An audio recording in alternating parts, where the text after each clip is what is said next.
কি হলো? খারাপ লাগছে, খুব খারাপ লাগছে, তাই না? খারাপ যদি লাগছে তাহলে যাত্রা মঞ্চ থেকে চোখটা ফিরিয়ে দেখুন। যাত্রার এই মঞ্চ থেকে চোখটা ফিরিয়ে দেখুন।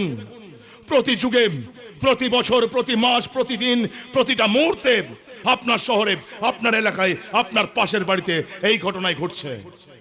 তখন খারাপ লাগে না? তখন খারাপ লাগে না? আজও ভারতবর্ষের 3.5 বছরের শিশু কন্যাকে ধর্ষিতা হতে হয়, তখন খারাপ লাগে না? আজও ভারতবর্ষের 72 বছরের বৃদ্ধাকে ধর্ষিতা হতে হয়, তখন খারাপ লাগে না? খারাপ লাগছে যাত্রা মঞ্চে।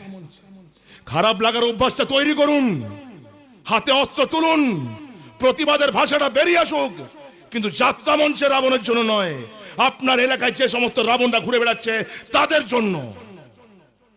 তাহলে দেখবেন খারাপ লাগাটা কাজে লেগে